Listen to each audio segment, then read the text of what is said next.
Bagaimana saran Ustadz bagi thalibul ilmi yang baru mengenal sunnah dan mendapati bahwa Ustadz tersebut lintas manhaj?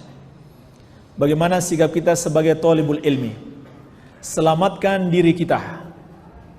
Berhati-hati dengan para da'i, para ustadz yang tidak berpegang teguh dengan manhaj salaf.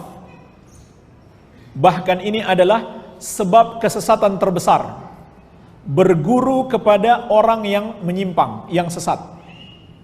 Dari mana anak-anak muda itu berani melakukan bom bunuh diri? Dari gurunya. Jadi walaupun mungkin dia mengajarkan sunnah, makanya tadi sudah kita jelaskan, tidak semua orang yang membantah Syiah dia betul-betul ahlu sunnah. Enggak semua. Bisa jadi dia punya kesesatan yang lain. Itu tidak patut dijadikan guru. Dan ini termasuk prinsip ahlus sunnah wal jamaah. Memilih guru harus selektif. Kalau kita duduk di majelis yang di situ tercampur antara kebenaran dan kesesatan, maka jamaah sekalian, Allah telah mengancam kita dalam ayatnya, wa qad nazzala 'alaikum fil kitabi an idza sami'tum ayatillahi yukfaru biha wa yustahza'u biha fala taq'udu ma'ahum hatta yakhudu fi haditsin ghairi innakum idzam mithluhum. Sungguh telah diturunkan kepada kalian di dalam Al-Qur'an, kalau kalian mendengarkan ayat-ayat Allah diingkari dan diperolok-olok, dipermainkan, maka janganlah kamu duduk-duduk bersama mereka sampai mereka memasuki pembicaraan yang lain. Kalau kamu melakukannya, kamu termasuk mereka. Jemaah sekalian, apa yang dimaksud memperolok-olok ayat Allah? Maksudnya ada dua, kata para ulama. Yang pertama, menjadikannya sebagai bahan tertawaan, menghina, atau dijadikan bahan candaan. Dan ini adalah kekufuran. Kufur, pelakunya murtad, keluar dari Islam. Makna yang kedua, seperti disebutkan Asy-Syaukani dalam tafsirnya Fathul Qadir. Termasuk makna memperolok-olok, kata beliau, adalah menafsirkan Al-Quran tidak sesuai penafsiran salaf. Jadi hati-hati. Kita duduk bersama seorang guru mengajarkan ayat Quran atau hadis, tapi dia pahami sendiri, dia tafsirkan sendiri, tidak sebagaimana pemahaman dan penafsiran salaf. Kata Allah, innakum idzam mithluhum. Kamu sama dengan mereka kalau melakukannya. Dan jemaah sekalian, inilah kata Imam Al-Barbahari rahimahullah atau Imam Ibnu Battah, penyebab terbesar ada dua. Ada dua penyebab terbesar orang tersesat, yaitu salah memilih guru dan suka berdebat dengan orang sesat. Iya, salah memilih guru atau suka berdebat dengan orang sesat. Jadi hati-hati. Salah milih guru, tersesat tanpa sadar. Iya. Dalam hadis riwayat Bukhari, Abu Burdah bin Niyar radhiyallahu anhu, ketika hari raya Idul Adha, beliau menyembelih kurban beliau sebelum sholat. Kemudian Rasulullah SAW bersabda, man shalla salatana wa nasaka nusukana faqad atamma nusuk, wa man dzabaha qabla shalah fahuwa sadaqatun minas sadaqat. Barang siapa yang sholat bersama kita sholat Idul Adha, kemudian setelahnya menyembelih hewan kurban, maka sungguh itu adalah sembelihan kurban yang sempurna. Siapa yang menyembelih sebelum sholat, maka itu adalah sembelihan biasa. Fatilka syatul lahmin. Abu Burdah bin Niyar radhiyallahu anhu, beliau mengatakan kepada Rasulullah SAW, wahai Rasulullah, aku tahu ini hari makan dan minum, dan aku ingin, lihat niat baik, aku ingin sembelihanku adalah sembelihan yang pertama kali dibagikan kepada kerabatku dan tetangga-tetanggaku. Baik nggak ini? Baik. Ya. Dan makanya aku sembelih sebelum sholat. Maka Rasulullah SAW mengatakan, tilka syatu lahmin. Itu sembelihan biasa, bukan sembelihan kurban. Meskipun niatnya baik. 3 orang yang pernah datang ke rumah istri Rasulullah mengatakan, saya ingin sholat malam selamanya, saya ingin puasa selamanya, saya tidak menikahi wanita selamanya. Apakah 3 orang ini ingin sholat malam tidak bisa tidur karena punya penyakit insomnia? Enggak. Apakah orang ini puasa karena tidak punya harta? Enggak. Apakah dia tidak memiliki syahwat kepada perempuan? Tidak. Semuanya ingin ibadah. Niatnya baik enggak? Baik. Tetapi karena bertentangan dengan hadis Rasul, dilarang oleh Rasul. Jadi mereka beralasan yang penting kan niatnya baik. Yang penting niatnya baik. Karena Nabi SAW bersabda, innamal a'malu bin niat. Amalan-amalan itu tergantung niat. Maka jemaah sekalian, kita jawab, dalam Islam niat yang baik saja belum cukup, harus disertai dengan cara yang benar. Inilah 2 ketentuan syarat ibadah yang ditetapkan oleh syariat. Niat yang baik, yaitu dilakukan karena Allah supaya dapat pahala, supaya masuk surga dan selamat dari api neraka. Juga harus disertai dengan syarat yang kedua, mengikuti petunjuk Nabi Muhammad SAW. Karena beliau telah menegaskan, sebagaimana dalam banyak hadis, di antaranya hadis Aisyah radhiyallahu anha yang diriwayatkan Al-Bukhari dan Muslim. Kata Nabi SAW, man ahdatha fi amrina hadza ma laysa minhu fahuwa raddun.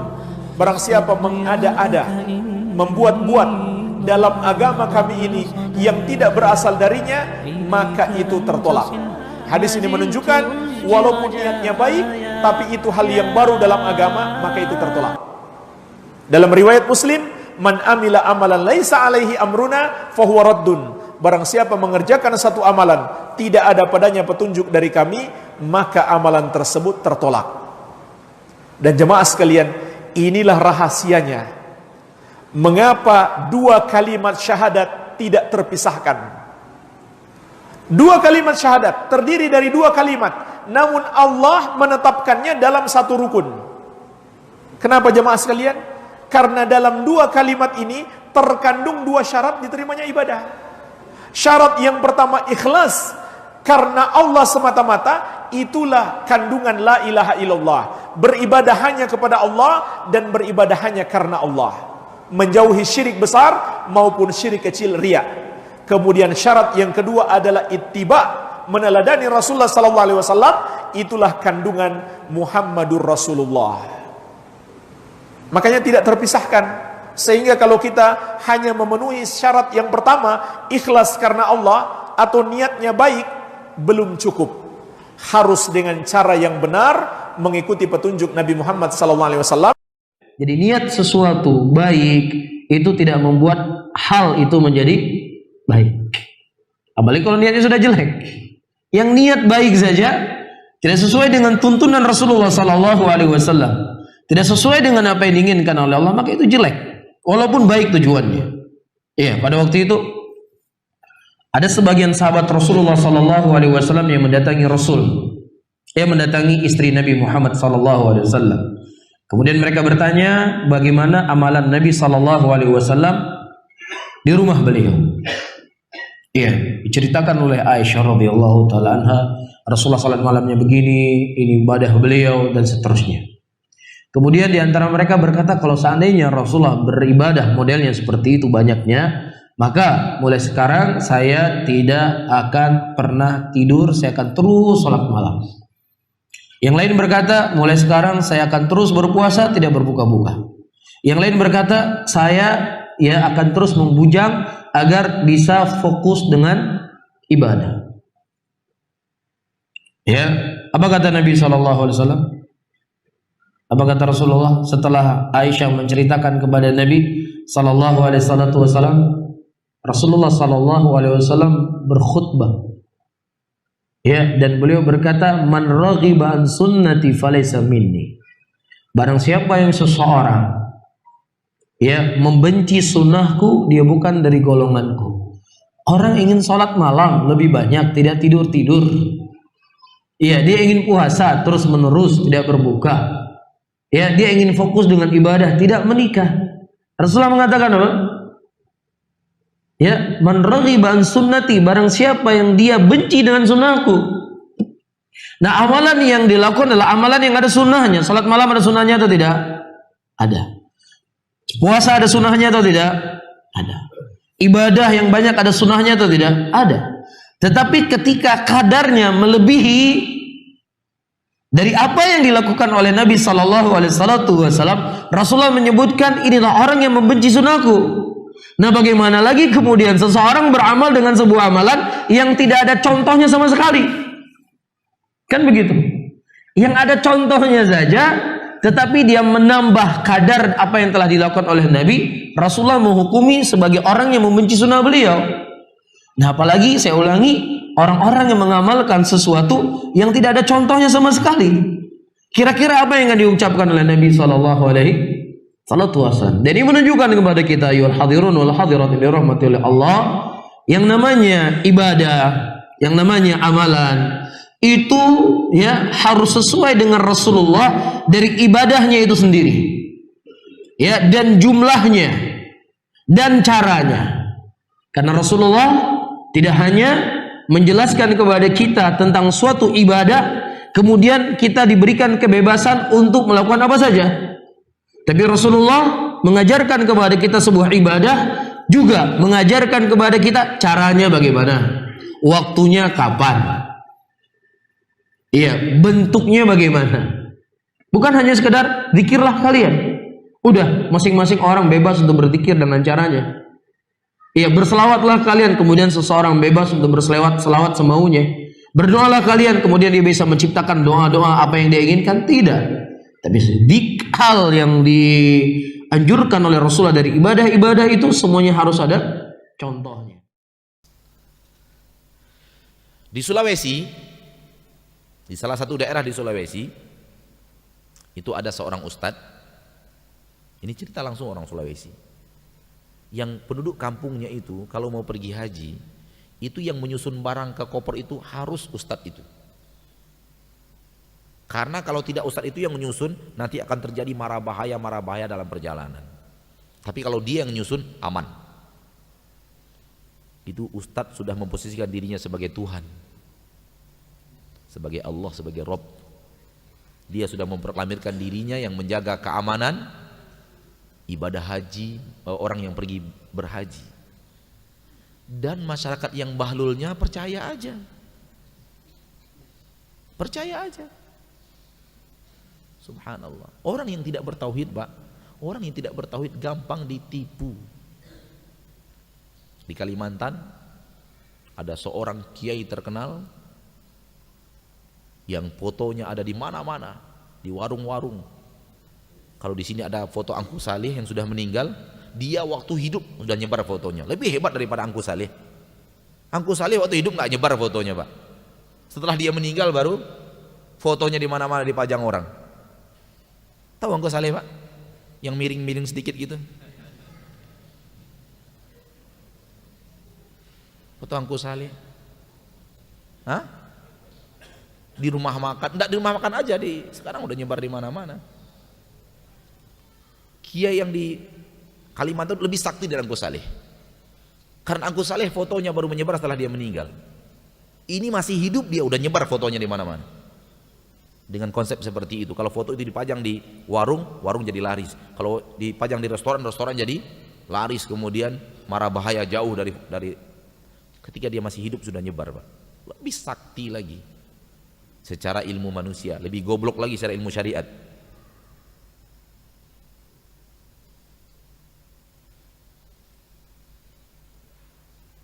Orang yang mau menjabat, calonnya cuma dua. Dua-duanya datang ke dia. Bodoh nggak itu? Kalau itu tempat rival kita datang, kita cari rival, cari yang lain dong. Kok ke dia dua-duanya? Udahlah ke saya aja, pasti ada yang menang salah satu itu. Iya kan? Iya nggak?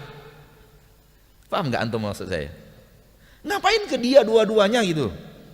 Yang ini minta diberkahi, didoakan supaya naik jadi nomor satu. Yang ini juga datang. Sebenarnya calon cuma dua, ya pasti salah satunya menang gitu loh. Pasti salah satunya jebol dan dia dapat harta dari yang jebol itu. Saya juga bisa itu mah, cuman pegang-pegang kepala selesai itu. Iya kan? Tapi itulah orang kalau sudah syirik itu goblok, Pak. Orang kalau sudah syirik itu Goblok.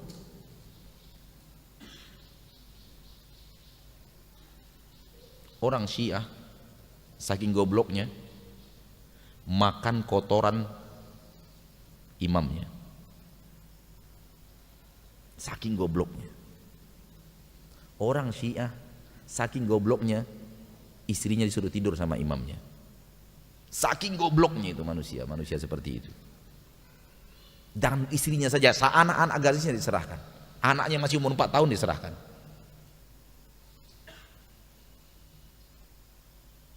Orang kalau sudah kena akidahnya, Pak, lebih parah daripada binatang. Bodohnya. Kenapa bid'ah lebih disukai syaitan daripada maksiat? Karena bid'ah seorang melakukannya dalam kondisi merasa tidak bersalah, sehingga sulit untuk dia bertobat dari bid'ah tersebut. Adapun pelaku maksiat, dia melakukan maksiat, dia tahu dia salah, maka masih diharapkan dia bertobat dari perbuatannya. Dari sisi itulah, ya, al-bid'ah ahabu ila syaitan minal maksiyah. Bid'ah lebih disukai oleh syaitan daripada maksiat. Namun bukan berarti bid'ah lebih parah daripada maksiat. Karena bid'ah bertingkat-tingkat sebagaimana maksiat juga bertingkat-tingkat, ya. Saya punya kawan, pernah dia cerita di suatu tempat, jadi mereka saling mentahdir. Kemudian dia dapati kawan yang mentahdir tadi sedang melihat yang hal-hal yang haram. Ditegur, ya akhi, ente jangan gitu. Kata dia, bid'ah lebih dicintai oleh syaitan daripada maksiat. Kita jelas, zina maksiat dan itu dosa besar. Bukan berarti setiap bid'ah lebih parah daripada zina. Maksud saya, perkataan ulama bahwasanya bid'ah lebih dicintai oleh syaitan daripada maksiat dari sisi ini, bahwasanya pelaku bid'ah itu susah untuk apa? Bertobat, karena dia merasa bid'ah itu kebaikan.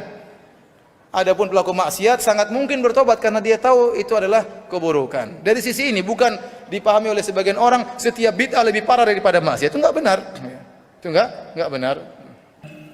Jadi kalau kita lolos dari hisab, sudah timbangan amal baik kita lebih berat, maka sebelum ke surga, kita akan ke haud.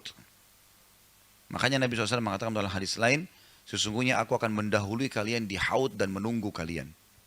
Bagi yang sudah lolos amal solehnya, dia pasti ke sana.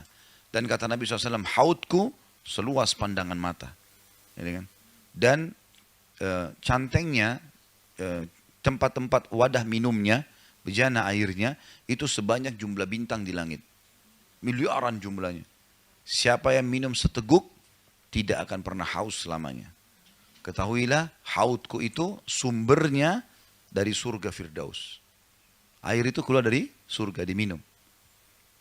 Juga ada hadis lain yang berbunyi akan datang orang-orang yang aku kenal ke haud. Mereka datang. Lalu mereka ditarik oleh malaikat, dimasukkan, mau dilempar ke api neraka. Kata Nabi SAW, ya Allah, wahai Tuhanku, ini sahabat-sahabatku. Aku mengenal mereka nih. Pernah beriman padaku. Kata para malaikat, Allah menjawab, ya, melalui malaikat, maka malaikat berkata, hai Muhammad, sesungguhnya engkau tidak tahu apa yang mereka lakukan sepeninggalmu. Ya. Dalam riwayat lain, engkau tidak tahu apa yang mereka telah rubah dari ajaranmu. Maka kata Nabi SAW, suhqan, kecelakaan dan kebinasaan. Siapa yang mengubah ajaran yang sudah aku ajarkan sepeninggalku. Ya, seperti banyak orang sekarang, subhanallah, kalau diingatkan, jangan, Rasulullah tidak buat, enggak apa-apa. Ya sudah, enggak apa-apa, terserah. Tanggung jawab loh. Enggak mau dinasihatin, tetap mengotot. Oh ini garis keras lah, ini wahabi lah, ini apalah. Oke lah, terserah, buat saja. Gitu kan. Yang penting kita sudah sampaikan. Tapi seperti itu, subhanallah, orang tidak mau diingatkan. Padahal ini hadis jelas. Hadis sahih riwayat Bukhari Muslim masalah ini.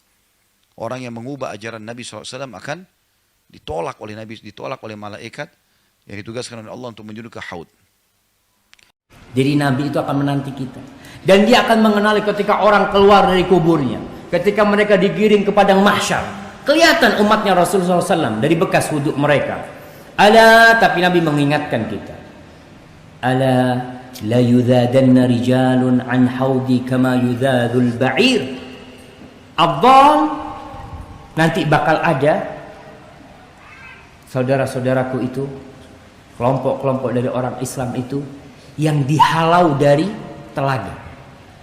Sebagaimana onta tersesat itu dihalau dari telaga. Jadi orang kalau punya onta, dia mau kasih minum ke telaga, terus ada onta orang lain datang, itu diusir.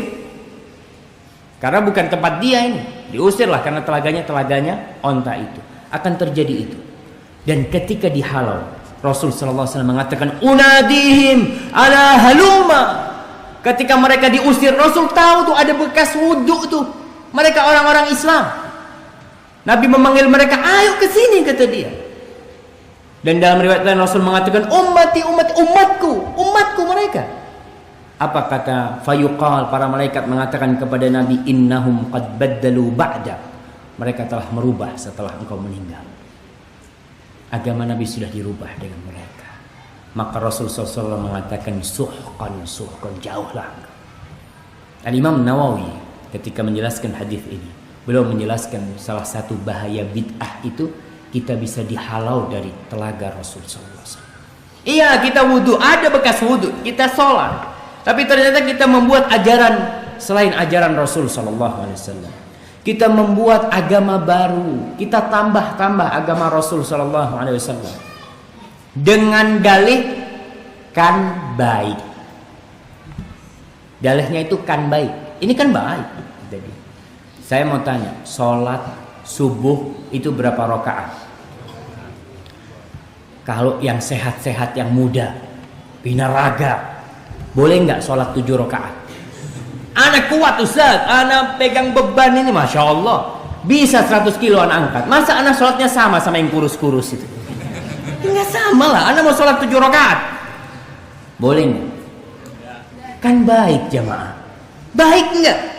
2 dibanding 7. Sholat bukan mencuri jamaah. Sholat, ruku, sujud, di situ baca Al-Fatihah, di situ baca Qul huwallahu ahad. Boleh nggak? Kalau kita berbicara kan baik, kita akan mengatakan, iya Ustaz ya, baik kan Ustaz ya. Iya, kalau orang yang lemah biarlah 2 rakaat Ustaz, yang sehat-sehat ini 7 rakaat. Nggak bisa, itu termasuk mengada-ngada di agama Rasul sallallahu alaihi wasallam. Udah, ini aturannya. Kita ngaku katanya umatnya Muhammad sallallahu alaihi wasallam. Ya kalau kau ngaku umatnya Nabi, ikuti. Apanya? Semuanya. Kita akan baca nanti bagaimana kehidupan Rasul sallallahu alaihi wasallam. Semuanya sempurna jemaah. Nggak ada sedikit pun dari agama Allah ini yang belum disampaikan sama Rasul sallallahu alaihi wasallam. Nggak ada yang disembunyikan oleh Rasul sallallahu alaihi wasallam. Bahwa Nabi SAW menyebutkan di hari kiamat nanti ada orang-orang yang dihalangi untuk masuk ke dalam telaga beliau. Yang sebagian mereka, kata Nabi SAW, saya kenal mereka. Begitu saya ingin membawa mereka ke dalam telagaku, haud, maka dilarang. Mereka dilarang untuk masuk ke dalamnya. Aku pun berkata, ya Allah, mereka adalah umatku. Mereka adalah umatku. Dalam sebuah riwayat yang lain, mereka adalah sahabatku. Mereka adalah sahabatku. Maka dikatakan kepada Nabi SAW, innaka la tadri ma ahdatsu ba'dak. Kamu tidak tahu, mereka telah mengubah-ubah agamamu setelah engkau meninggal. Maka Nabi pun berkata, suhqan liman baddala wa ghayyar. Celaka atau menjauhlah orang-orang yang telah mengubah, mengada-adakan perkara baru dalam agamaku. Baik, dari dalam pembahasan ini ada beberapa poin penting. Yang pertama, telaga Nabi SAW itu letaknya di arasat yaumil qiyamah, di kegentingan hari kiamat di padang mahsyar. Dan Al-Imam Ibnu Qurtubi rahimahullah ta'ala dalam kitabnya Tadhkirah menyebutkan bahwa letaknya telaga Nabi itu sebelum as-sirat. Sebelum as-sirat. Sebagaimana dalam beberapa riwayat disebutkan secara tasrih. Kedua, bahwa hudnya Nabi SAW, telaga Nabi yang letaknya di padang mahsyar, airnya itu dari sebuah sungai yang ada di dalam syurga, yang itu juga milik Nabi yang disebut dengan Al-Kautsar. Allah berfirman, inna a'tainakal kautsar. Saya kira nggak ada di antara kita yang nggak hafal surat ini ya. Langganan tetap insyaallah. Inna a'tainakal kautsar, fasholli li rabbika wanhar.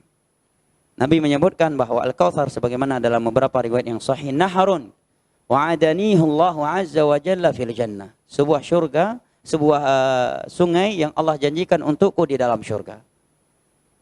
Maka para ulama mengumpulkan hadis-hadis Nabi SAW tentang telaga beliau, maka mereka memberikan kesimpulan bahwa telaga Nabi ada 2.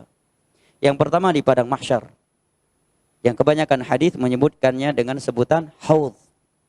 Ya. Yang kedua di dalam syurga, yang Nabi sebutkan atau Allah namakan dengan Al-Kautsar. Maka tidak ada kontradiksi dalam hadis antara hadis-hadis tersebut. Telaga yang di padang mahsyar disebut dengan haud. Haud di dalam surga ya juga untuk Nabi. Dan haud yang ada di padang mahsyar itu air yang ada di dalamnya mengalir dari telaga Nabi yang ada di dalam surga yang disebut dengan Al-Kautsar. Dan telaga bukanlah kekhususan Nabi kita. Karena dalam banyak riwayat Nabi menyebutkan bahwa setiap Nabi memiliki haud telaga. Hanya saja telaga Nabi kita paling sempurna dari sisi luas dan keindahannya. Poin yang kedua di dalam hadis ini, Nabi SAW menyebutkan ada beberapa orang yang mereka tidak diperbolehkan masuk ke dalam telaga Nabi SAW. Ketika Nabi SAW melihat mereka dihalangi untuk masuk ke dalam telaganya, Nabi menyatakan, Ya Rabb ashabi, Ya Allah, mereka adalah sahabat-sahabatku. Dalam riwayat yang lain, Ya Allah, mereka adalah umatku. Kemudian dikatakan kepada beliau, engkau tidak tahu apa yang telah mereka perlakukan setelahmu meninggal. Mereka telah mengubah agamamu, mereka telah memperbaharui agamamu.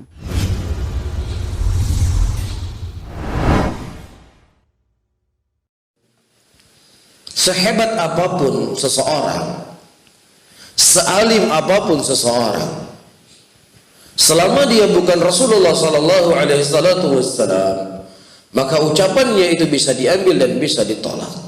Siapapun dia. Dan tidak boleh seseorang menjadikan tokoh-tokoh tertentu menjadi rujukan dalam segala permasalahan kecuali hanya Rasulullah sallallahu alaihi wasallam. Dan ini diantara yang membedakan antara manhaj as-salaf, manhaj ahlus sunnah dengan manhaj ahlul bidah wal ahwa. Di dalam metode ahlul bidah wal ahwa, mereka selalu punya seorang tokoh yang mereka yatawalla atau mereka berloyalitas dan berbara'ah. Selalu demikian. Sebutkan saja mulai dari kelompok Syiah Rafidhah. Syiah Rafidhah, mereka punya tokoh yang mereka sebut dengan 12 imam. Ya, hakikatnya 12 imam tersebut semua berlepas diri dari Syiah. Disitulah mereka membangun loyalitas. Di situ mereka membangun sifat bara'ah di atas tokoh-tokoh ini. Faham? Kemudian Ikhwal Muslimin. Ikhwal Muslimin ada tokoh yang mereka agungkan. Hasan al-Banna, Said Qutb, dan seterusnya. Siapa yang mereka cinta kepada Hasan al-Banna, maka bagian dari kita. Siapa yang seseorang itu benci kepada Hasan al-Banna, walaupun terkadang orang tersebut berjalan di atas jalan yang benar, tetap dia musuh kita. Karena loyalitasnya adalah siapa? Hasan al-Banna ini. Apapun yang keluar dari mulutnya diambil. Apapun yang menyelisih ucapannya ditolak. Demikian hizbiyin. Punya tokoh yang dikhususkan, punya tokoh yang disentralkan. Disitulah mereka membangun loyalitas. Jamaatul Tabligh. Demikian juga Hizbut Tahrir. Demikian juga. Selalu punya tokoh sentral yang dikultuskan. Adapun Ahlus Sunnah, ayyuhal ikhwah rahimani wa rahimakumullah, tidak ada satupun yang mereka jadikan pengikutan secara mutlak, pengkultusan secara mutlak kecuali hanya Nabi Muhammad sallallahu alaihi wasallam. Adapun selain Rasulullah ditimbang. Ketika ucapannya ucapan sesuai dengan apa yang datang dari Allah dan Rasulnya, kita ambil. Namun ketika ucapannya tersebut tidak sesuai dengan Al-Quran dan Sunnah, walaupun itu guru kita, harus kita tinggalkan ucapannya. Tidak boleh kita ambil siapapun dia. Sehingga tidak ada tokoh sentral di sini. Dikembalikan semua urusan kepadanya. Apa yang keluar dari fatwanya diambil. Apa yang menyelisih fatwanya, ya sudah, salah, keliru. Nggak ada ini semuanya. Ini hizbiyah, tidak dikenal dalam metode Ahlus Sunnah.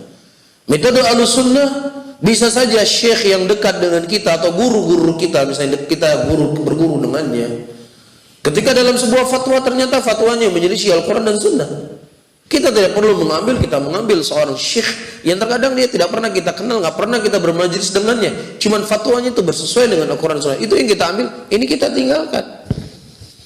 Begitu metode Ahlussunnah, nggak ada tokoh yang dikultuskan, tidak ada tokoh yang disentralkan. Semuanya itu kembali kepada timbangan Al-Quran dan Sunnah. Ini membedakan di antara dakwah Ahlus Sunnah dengan dakwah Al-Hizbiyyin.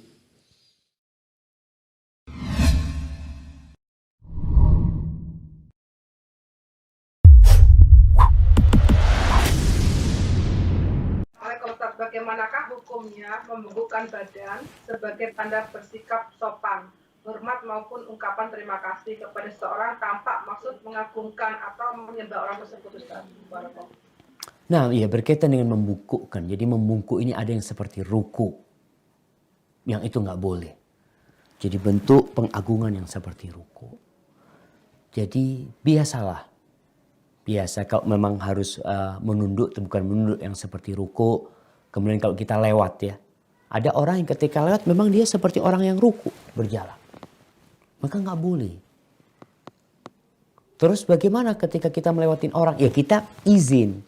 Ketika melewatin orang, kita melangkahin orang, ya mau nggak mau kita akan seperti orang ruku, tapi bukan untuk ruku, tapi untuk membuka jalan. Kita ingin meletakkan tangan kita, tolong dikasih jalan seperti itu. Karena ada sebagian orang yang berjalan sampai melangkah ke kepalanya orang atau apa ya. Jadi berkaitan dengan penghormatan kepada orang, Islam telah mengajarkan kepada kita penghormatan dengan salam ya, dengan senyum ya, tidak dengan membungkukkan diri, apalagi sampai ruku, ada yang sampai jongkok-jongkok ya. Tolong seorang muslim itu belajar mana yang boleh dilaksanakan. Nah, ini kembali kepada bab pertanyaan tadi, dan mana yang tidak boleh dilakukan sebenarnya. Hadza wallahu a'lam bissawab. Nah.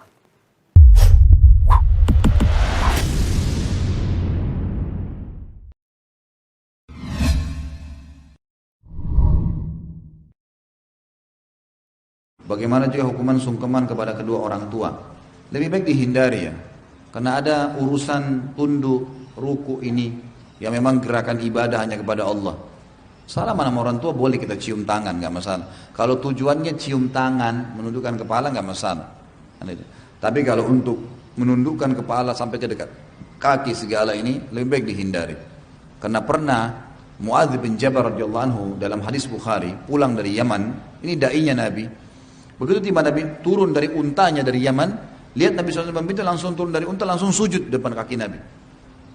Kalau kita mungkin sungkeman itu ya.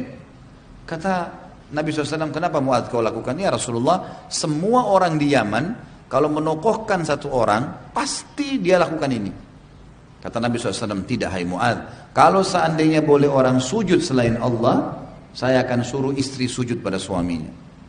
Berarti nggak ada itu dalam Islam. Lebih baik dihindari.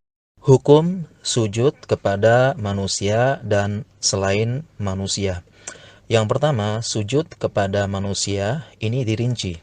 Yang A, untuk tujuan penghormatan dan memuliakan. Maka ini hukumnya haram dan termasuk dosa besar. Tidak boleh dilakukan oleh manusia. Yang B, sujud kepada manusia dalam rangka ibadah. Maka ini hukumnya kesyirikan yang ancamannya bisa keluar dari Islam. Kemudian selanjutnya sujud kepada selain manusia, kepada batu, pohon, matahari. Maka ini hukumnya syirik apapun itu tujuannya, baik itu menghormati atau sengaja beribadah. Di zaman dahulu, syariat Nabi sebelumnya membolehkan sujud dengan tujuan menghormati. Tetapi sekarang tidak boleh, sebagaimana perbuatan orang tua Yusuf kepada Yusuf. كانوا قليلا من الليل ما يهجعون وبالأسحار هم يستغفرون. Ya, ada hal yang penting untuk kita ketahui sekarang, saudara-saudaraku muslimin dan muslimat.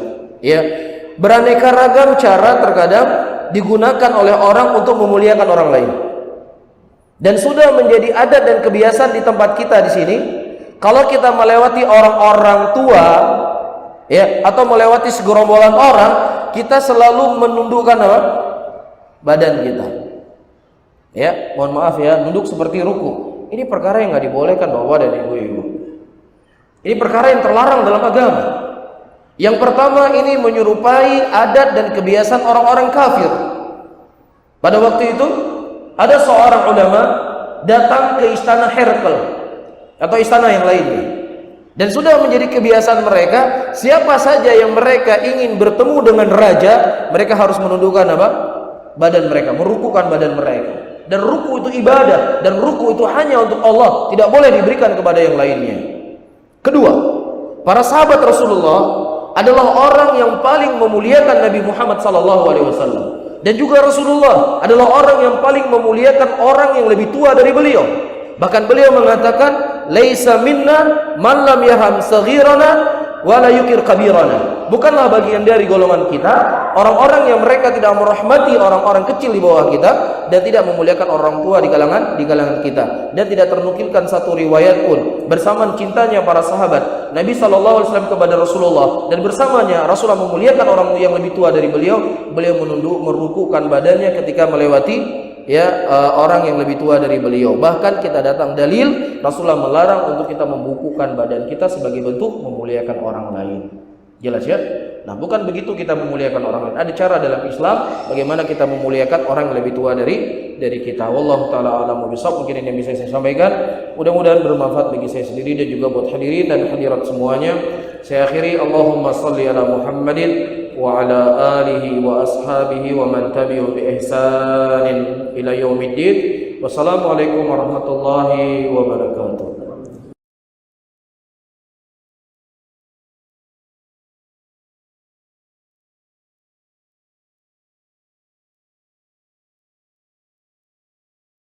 Assalamualaikum warahmatullahi wabarakatuh. Suatu saat saya bertemu dengan salah seorang teman akrab. Dia bercerita tentang sebuah kejadian nyata yang dia alami langsung beserta dengan bibinya.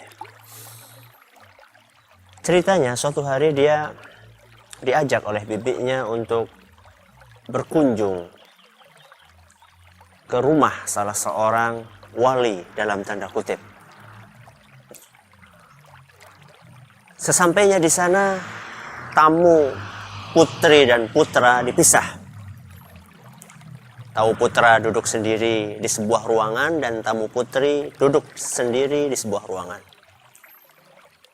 Sehingga teman saya ini nggak tahu apa yang terjadi di dalam ruangan putri, dan bibi dia juga nggak tahu apa yang terjadi di ruangan putra. Setelah selesai kunjungan tersebut, teman saya bertanya kepada sang bibi. Kata teman saya, "Bi, apa tadi yang dilihat di tempatnya sang wali?" Kata bibinya, "Masya Allah, nak, ketika kami masuk ke ruangan itu, ternyata di ruangan itu sudah ada sang wali. Sudah ada sang wali di situ, yang wali tersebut, maaf, tidak memakai selembar benang pun di atas tubuhnya, alias telanjang bulat." "Terus bagaimana, Bi?" kata teman saya. "Ya, kami semuanya duduk, ibu-ibu di situ duduk mengelilingi wali telanjang tadi. Kemudian si wali tersebut memanggil salah satu pembantunya, minta diambilkan rokok. Akhirnya diambil satu batang rokok, kemudian dinyalakan, dihisap sekali, dihisap 2 kali, baru dihisapkan 2 kali, rokok tersebut dibuang sama wali tersebut ke atas lantai. Ketika dibuang di atas lantai, apa yang terjadi? Yang terjadi adalah seluruh hadirat, ibu-ibu yang ada di situ, mereka bergegas untuk memperebutkan harta karun puntung rokok sang wali tersebut. Dari sekian puluh ibu-ibu, ada satu ibu yang beruntung dalam tanda kutip mendapatkan puntung rokok itu. Apa kemudian kelanjutannya? Si ibu membawa sang bayi di dalam pangkuannya yang mungkin baru umur sekian tahun. Dan bayi itu oleh sang ibu diperintahkan untuk menghisap puntung rokok dari sang wali itu. Dengan tujuan ketika ditanya supaya apa? Supaya pintar seperti Mbah Wali tadi. Subhanallah, kaum muslimin dan kaum muslimat yang kami hormati.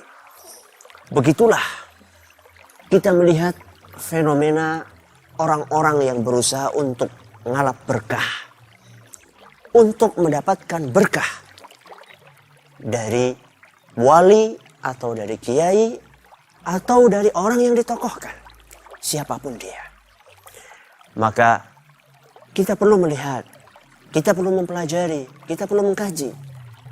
Apakah fenomena seperti ini masih dibenarkan oleh agama kita? Karena kenyataannya masih banyak di antara kaum muslimin yang melakukan hal-hal tersebut. Mari kita buka dalam Al-Quran. Allah subhanahu wa ta'ala berfirman di dalam surat Al-A'raf ayat 54. Kata Allah subhanahu wa ta'ala dalam Al-Quran surat Al-A'raf ayat 54. Tabarakallahu Rabbul Alamin. Tabarakallahu Rabbul Alamin. Kata para ulama tafsir, di antaranya Ar-Razi, As-Samarqandi, Ibnu Qayyim dan yang lainnya, ayat ini adalah merupakan ayat yang menunjukkan bahwasannya keberkahan itu adalah dari Allah subhanahu wa ta'ala. Dan tidak diminta kecuali dari Allah. Makanya ketika kita membaca tahiyat di dalam sholat 5 waktu kita membaca firman Allah atau hadis Nabi SAW, At-tahiyyatul mubarakatus salawatut tayyibatu lillah. Apa sih artinya? At-tahiyyat penghormatan. At-tahiyyatul mubarakat barakah. At-tayyibat yang baik. Itu dari siapa? Dan dari mana sumbernya? Lillah. At-tahiyyatul mubarakatus salawatut tayyibatu lillah. Dari Allah subhanahu wa ta'ala. Maka seyogyanya dan seharusnya kaum muslimin ketika mereka mencari berkah, mintalah berkah itu dari Allah subhanahu wa ta'ala. Makanya dalam sebuah hadis yang diriwayatkan oleh Imam Bukhari, Nabi kita Muhammad sallallahu alaihi wasallam bersabda, al-barakatu minallah. Barakah itu dari Allah. Jadi manakala seorang muslim ingin mendapatkan berkah, seharusnya dia meminta berkah tersebut dari Allah subhanahu wa ta'ala. Mungkin ada di antara kaum muslimin yang bertanya, bukankah para sahabat dulu mereka ngalap berkah dari Nabi kita Muhammad sallallahu alaihi wasallam? Bahkan diceritakan ketika Nabi sallallahu alaihi wasallam berwudu, para sahabat Nabi sallallahu alaihi wasallam mereka berebut bekas air wudunya Nabi sallallahu. Bahkan bukan hanya air wudu, sampai keringatnya Nabi sallallahu alaihi wasallam. Para sahabat mereka berebut untuk mendapatkannya. Bukankah itu menunjukkan bolehnya ngalap berkah dari selain Allah subhanahu wa ta'ala? Kita katakan betul. Tapi hal tersebut kata para ulama adalah merupakan khusus buat Nabi sallallahu alaihi wasallam. Sebagaimana dijelaskan oleh Imam Ibnu Rajab rahimahullah dalam beberapa kitabnya, beliau menjelaskan bahwa ngalap berkah dari sosok seseorang person itu adalah merupakan kekhususan Nabi kita Muhammad sallallahu alaihi wasallam. Buktinya apa? Itu kan klaim. Apa dalilnya bahwa itu khusus untuk Nabi SAW? Dalilnya kata beliau, kata Imam Ibnu Rajab, dalilnya adalah para sahabat Nabi SAW, mereka tidak ngalap berkah kepada selain Nabi SAW. Makanya setelah wafatnya Nabi SAW, para sahabat tidak ada yang ngalap berkah dari Abu Bakar radhiyallahu anhu, manusia yang paling istimewa sesudah para nabi dan Nabi kita Muhammad sallallahu alaihi wasallam. Dan juga para tabi'in, ya.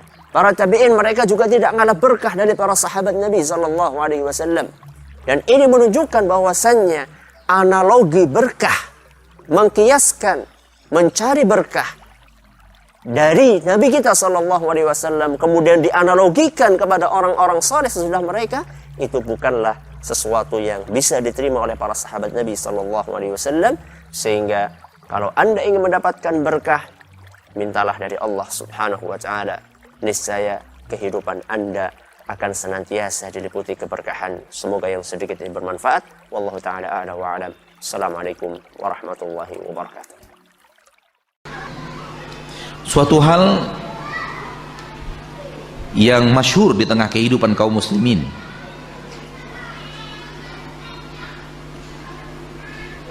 posisi orang soleh itu disukai, dicintai. Kemudian sebagian kaum muslimin membawa anak-anak mereka agar kemudian disentuh oleh orang saleh supaya mendapat berkah, ditahnik oleh orang-orang saleh, dimakankan kurma untuk dimasukkan ke dalam mulut anak yang baru lahir oleh orang saleh untuk mendapatkan berkah. Sebagian kaum muslimin mengambil sisa minuman orang yang mereka anggap saleh untuk mendapatkan berkah. Sebagian kaum muslimin berusaha untuk bersalam bersama orang saleh untuk mendapatkan berkah, dan yang lainnya baju orang saleh, sandal orang saleh, dan yang lainnya.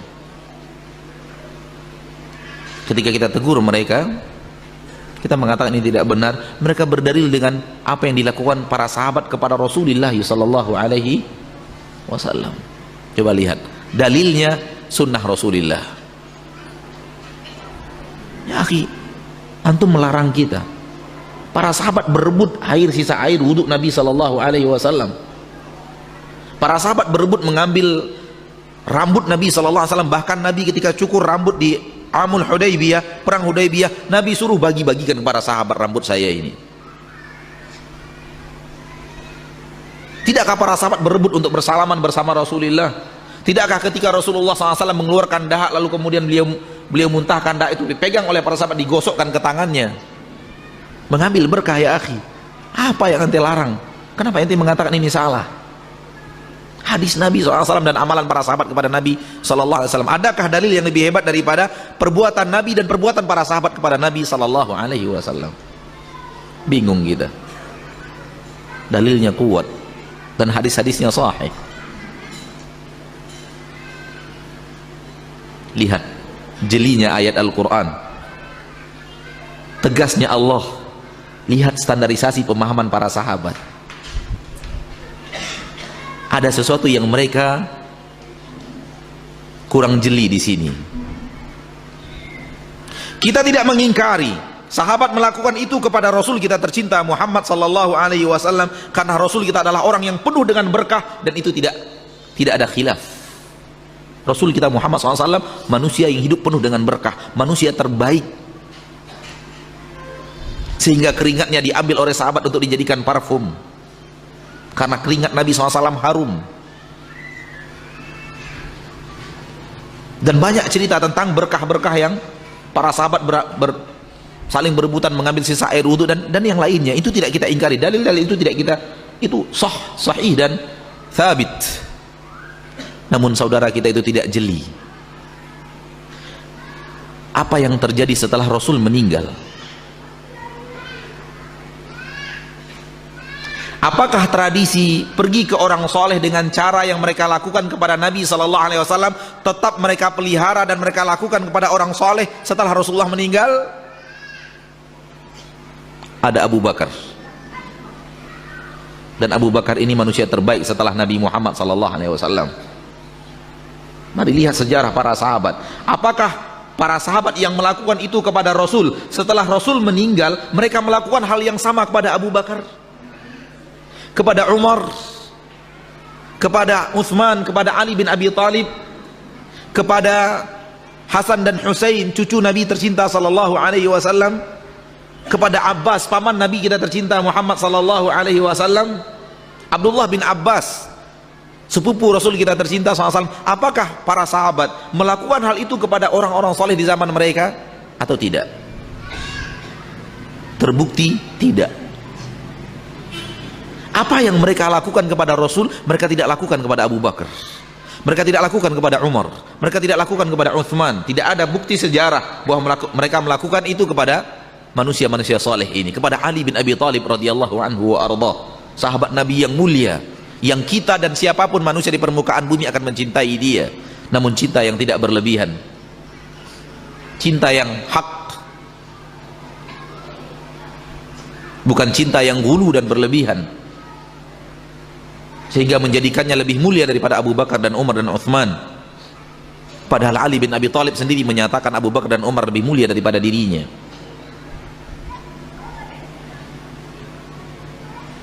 Al-muhim, para sahabat tidak melakukan itu kepada Abu Bakar dan Umar, kepada Uthman dan Ali, kepada Hasan dan Husain, kepada Abbas, paman Rasul tercinta, Ahlul Bait. Mereka tidak melakukan itu. Fahamlah kita dari praktek para sahabat itu khusus untuk Rasul.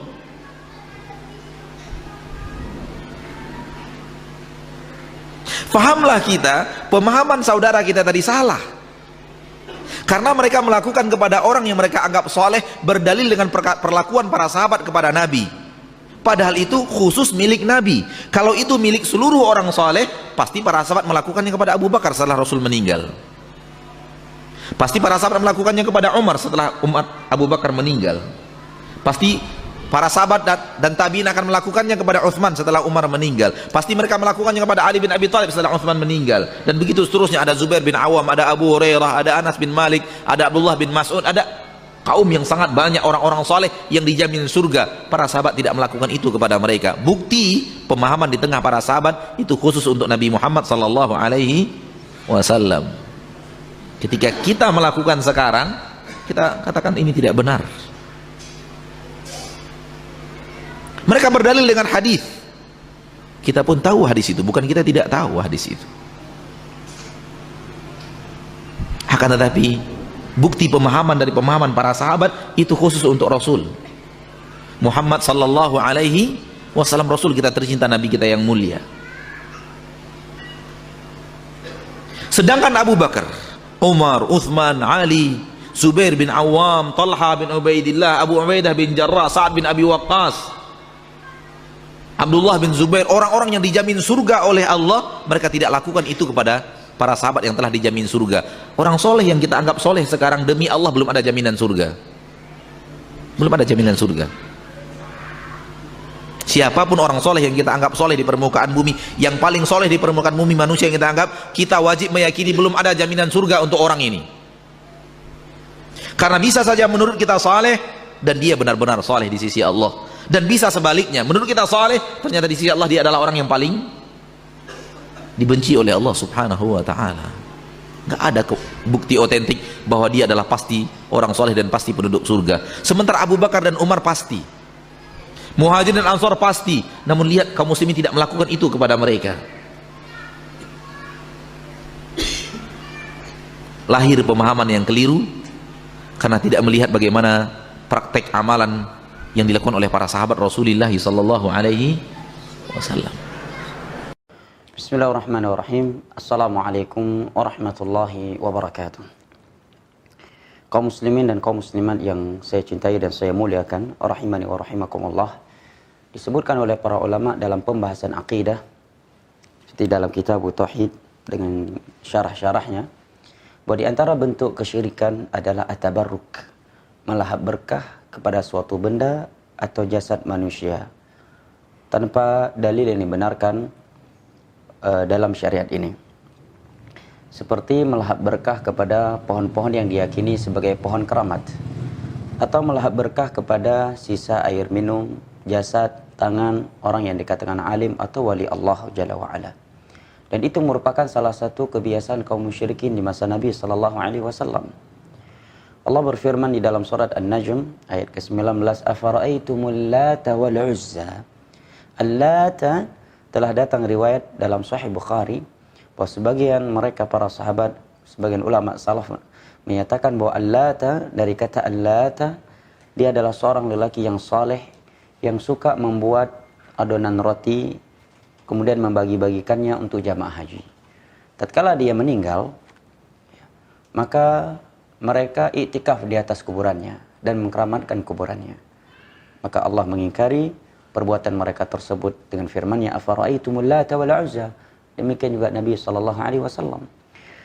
Juga diriwayatkan oleh Imam Tirmidzi dari sahabat Abu Waqid Al-Laitsi radhiyallahu anhu. Beliau menyatakan kharajna ma'a Rasulillah sallallahu alaihi wasallam yauma Hunain wa nahnu hudatsa wa ahdi bi kufur. Di saat perang Hunain, kami saat itu bersama Rasulullah sallallahu alaihi wasallam dan beberapa orang kami baru saja masuk Islam. Dalam perang tersebut kami melihat ada sebuah pohon bidara kaum musyrikin yang mereka keramatkan. Ya'kufuna 'indaha wa yanwutuna biha aslihatahum. Mereka iktikaf di bawah pohon tersebut dan menggantungkan senjata-senjata mereka di pohon tersebut. Tujuannya untuk melahap berkah atau menjadikannya sebagai perantara antara mereka dengan Allah dalam memperoleh berkah. Maka kami pun tertarik melihatnya, kata Abu Waqid Al-Laitsi, yang mana beliau baru masuk Islam. Maka kami pun berkata kepada Rasulullah, ya Rasulullah, ij'al lana dhata anwat kama lahum dhatu anwat. Wahai Rasulullah, buatkanlah juga untuk kami sebuah pohon keramat dhatu anwat seperti kaum musyrikin memiliki pohon dhatu anwat. Maka Rasulullah sallallahu alaihi wasallam marah dan mendengar mereka, Allahu Akbar. Allah Maha Besar. Sesungguhnya innahas sunan, itu kebiasaan umat-umat sebelum kalian yang Allah binasakan. Sesungguhnya permintaan kalian, ucapan kalian itu sama seperti ucapan Bani Israel yang berkata kepada Nabi Musa, ij'al lana ilahan kama lahum alihah. Wahai Musa, buatkan juga untuk kami sebuah sesembahan yang dapat kami sembah selain Allah sebagaimana mereka memilikinya. Namun mereka para sahabat Nabi SAW yang berkata demikian setelah mendapatkan teguran dari Nabi SAW, mereka pun berhenti, dan itu hanya terjadi pada ucapan mereka, bukan pada perbuatan mereka.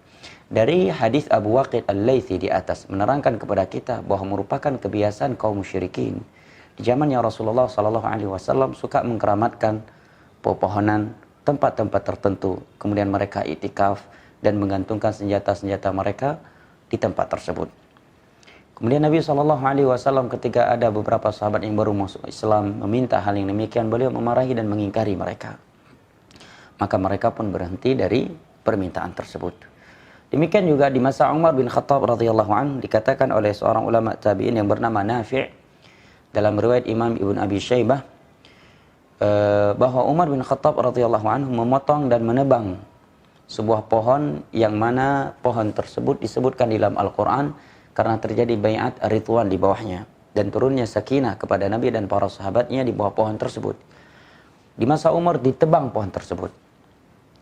Kata Imam Ibnu Hajar, sebabnya pohon tersebut dihilangkan dan ditiadakan agar tidak dijadikan sebagai tempat melahap berkah oleh orang-orang Badui dan orang-orang yang bodoh yang ingin mengagungkannya sehingga mereka melahap berkah dan jatuh ke dalam perbuatan syirik.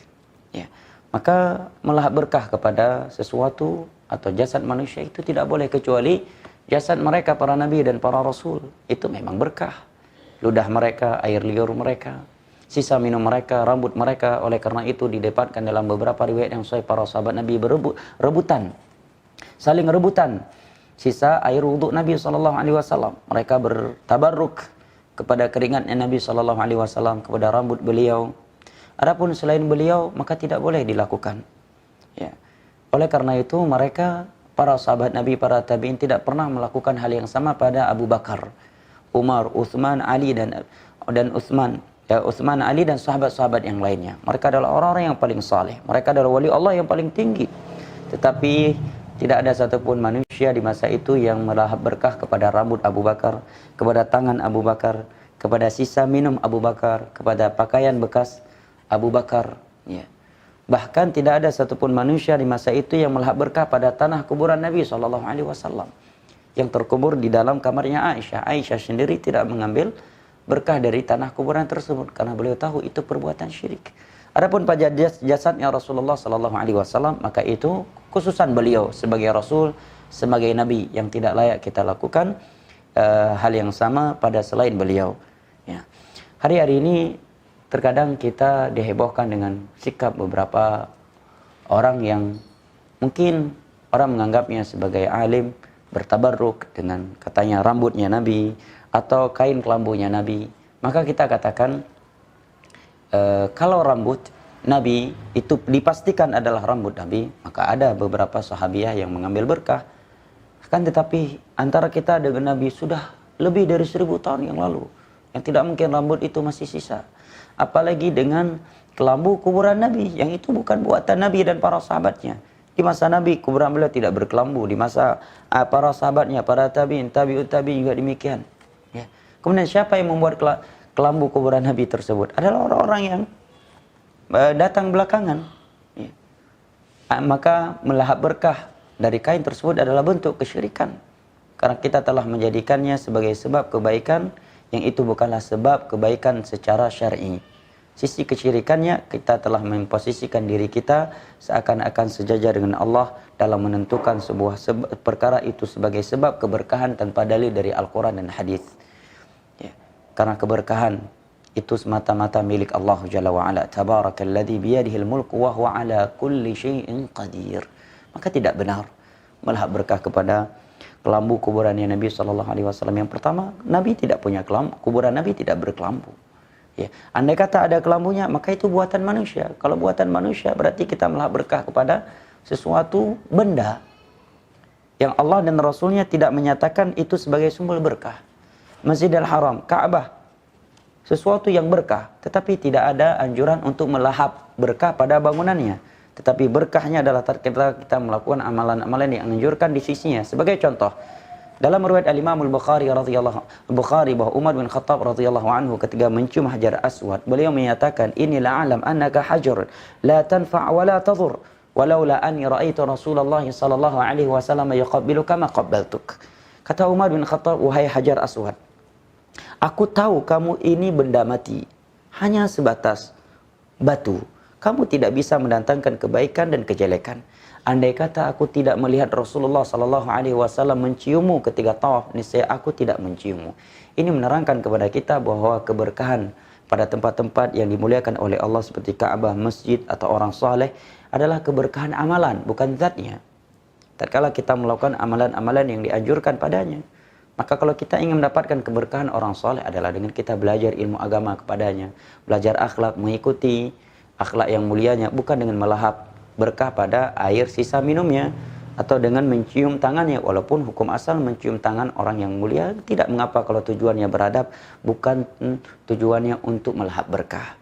Ya, maka hal yang seperti ini ya, hendaknya tidak dilakukan agar tidak menjerumuskan seorang dalam kesyirikan. Kemudian disebutkan sebuah faedah dari oleh Syekh Saleh Al-Syekh dalam syarah Kitab Tauhid, dalam kitab At-Tamhid, bahwa menjadikan sesuatu sebagai berkah bisa jatuh ke dalam syirik besar dan bisa juga jatuh ke dalam syirik kecil. Itu bisa menjadi syirik besar apabila dia menganggap tempat tersebut atau orang tersebut yang telah meninggal sebagai perantara antara dia dengan Allah dalam memperoleh keberkahan. Sebagaimana ini syiriknya kaum musyrikin zamannya Rasulullah. Allah berfirman, "Walladzina takhadhu min dunillahi aw min dunihi awliya ma na'buduhum illa liqarribuna ila Allahi zulfa." Mereka beralasan, kami tidaklah menyembah ini kecuali tujuan mereka agar mereka menjadi perantara antara kami dengan Allah. Dan bisa jatuh ke dalam kesyirikan apabila itu sekedar diyakini sebab berkah, bukan sebagai perantara antara dia dengan Allah di dalam mendatangkan berkah Allah untuk dia. Dia hanya menjadikannya sebagai sebab. Sisi syiriknya kata para ulama, karena ja'lu syai' sababan laisa sababan ma'dzunan syar'an minasyirkil asghar, menjadikan sesuatu sebagai sebab kebaikan atau kejelekan yang itu bukanlah sebagai sebab secara syar'i dan takdir, maka itu adalah syirik kecil karena dia telah berkeyakinan terhadapnya tanpa dalil dari Al-Quran dan hadis, dan secara tidak langsung dia seakan-akan memiliki ilmu gaib sehingga bisa menentukan sesuatu itu sebagai sebab berkah dalam keadaan tidak ada dalil dari Al-Quran dan hadis.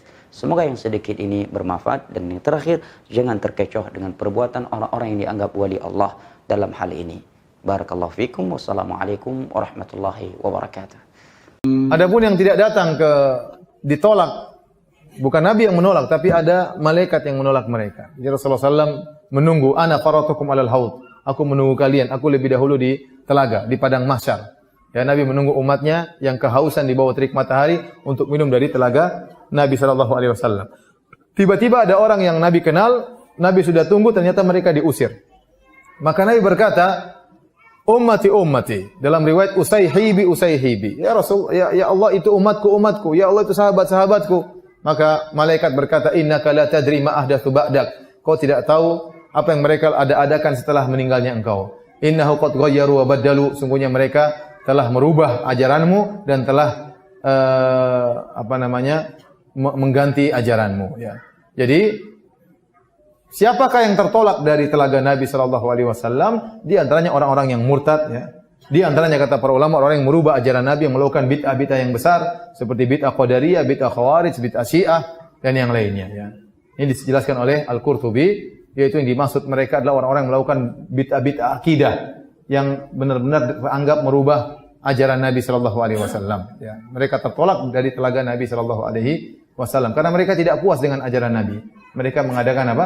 Perubahan, ya. Atau ajaran Nabi tidak sesuai dengan logika mereka, maka mereka tidak terima ajaran Nabi sallallahu alaihi wasallam. Kita ingin mengajak orang kepada kebaikan, mengajak orang kepada kebenaran, mengajak orang ke sorga. Karena kalimat ini, kalimat la ilaha illallah, miftahul jannah, pintu sorga. Sampai Nabi bersabda, man kana akhiru kalami la ilaha illallah dakhal jannah. Barang siapa yang akhir ucapannya la ilaha illallah, maka dia masuk sorga. Tapi tetap wajib dia belajar dulu tentang kalimat ini. Dia pahami dulu kalimat ini, dia amalkan kalimat ini, dia yakini, baru dia akan masuk sorga. Jadi bukan sekedar mengucapkan. Banyak umat Islam mengucapkan kalimat ini nggak paham tentang isinya. Banyak ucapan ini, bahkan ada yang mengucapkan sambil zikir dengan geleng-geleng kepala ribuan kali. Nggak ada contoh dari Nabi SAW. Nggak cukup itu, setan menggoda dia. Kalau itu untuk orang awam, la ilaha illallah. Kalau buat kamu udah tinggi makomnya, Allah, Allah, Allah. Setan bisikin lagi. Kalau Allah untuk orang yang di bawah itu nggak cukup. Kalau udah tinggi derajatnya, hu. Ada nggak seperti itu? Ini godaan dari syaitan. Karena nggak ada zikir dengan lafaz Allah, nggak ada zikir dengan lafaz hu, nggak ada. Yang ada sempurna la ilaha illallah. Afdalu dzikri la ilaha illallah. Seutama-utama zikir la ilaha illallah. Tapi dia harus paham kalimat ini. Kalimat ini bagus kita ucapkan. Bahkan Nabi menganjurkan kita membaca kalimat la ilaha illallah wahdahu la syarikalah lahul mulku wal hamdu wa huwa ala kulli syai'in qadir dalam sehari, pagi 100, sore 100. Bahkan kalimat ini kalimat yang terbaik yang dibaca ketika orang berada di Arafah. Khairud doa yaumi Arafah. Wa khairu ma qultu ana wan nabiyyuna qabli la ilaha illallah wahdahu la syarikalah lahul mulku wal hamdu wa huwa ala kulli syai'in qadir.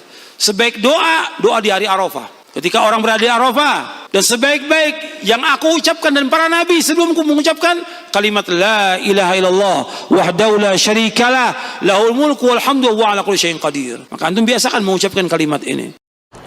Di antaranya adalah teriak-teriak. Makanya ketika saat Rasulullah safar, para sahabat yang ngikutin Rasulullah berzikir. Kalau naikkan dianjurkan membaca Allahu Akbar. Nih ya teman-teman yang suka touring, jangan lupa adab mulia ini. Kenapa kita ketika naik membaca takbir? Karena kebiasaan orang naik itu menuju kepada tinggi. Ketahuilah tidak ada yang tinggi besar kecuali Allah. Saat turun subhanallah, karena di sini penuh dengan berbagai macam bahaya. Subhanallah. Ini sahabat teriak kencang, Allahu Akbar, subhanallah. Akhirnya Rasulullah peringatkan, innakum la tad'una asamman wala ba'ida walakinnakum tad'una sami'an qariba. Sesungguhnya kamu tidak berdoa kepada zat yang maha tuli lagi jauh, akan tetapi kamu berdoa kepada zat yang maha dekat lagi mendengar. Makanya kaidah berdoa cukup kita mendengar diri sendiri. Nah, berdoa, berzikir dengan geleng-geleng kepala, ya, itu biasanya la ilaha illallah, la ilaha illallah. Itu cuman kalau sudah cepat itu la ilaha illallah, la ilaha illallah, kayak ngepir, ya. Jadi di lehernya itu ibarat kayak ada pirnya. Dan itu butuh latihan lama, ya. Kalau pertama-pertama biasanya temburan, gebek-gebek ketatap, gitu. Nah, hadirin sekalian, ini semuanya tidak pernah dilakukan oleh Rasulullah. Rasulullah sholat kok. Yang mencontohkan kita sholat siapa? Imam Syafi'i bukan, Imam Abdul Hasan Al-Ash'ari bukan, atau ulama-ulama bukan yang mengatakan sallu kama ra'aitumuni usalli. Siapa? Rasulullah. Dan para sahabat ribuan melihat salatnya Rasulullah. Wajar setelah selesai assalamualaikum warahmatullah, assalamualaikum warahmatullah, langsung astagfirullah, astagfirullah, astagfirullah, kemudian baca zikir, selesai, nggak ada yang lain. Makanya cara ibadah itu meniru Yahudi, sehingga disebutkan di dalam tafsir Ibnu Katsir kenapa dikatakan Yahudi, karena mereka terbiasa kalau beribadah di tembok ratapan ini. Itu kan? Antum lihat aja, kalau nggak percaya nanti sama saya tanggal 26 pergi ke sana. Untuk mau ikut juga nggak apa-apa, ya, nggak bayar juga nggak apa-apa. Kecuali pulangnya kalau nggak saya tinggal. Itu gini, direpok tembok ratapan, gini, sambil pegang. Yahudi. Itu makanya dari kalimat hadda yahudu, menggoyang-goyangkan kepalanya, sehingga dikatakan Yahudi. Itu. Nah, dengan demikian Rasulullah, Abu Bakar, Umar, Utsman, Ali semuanya memberikan contoh sama. Sallu kama ra'aitumuni usalli.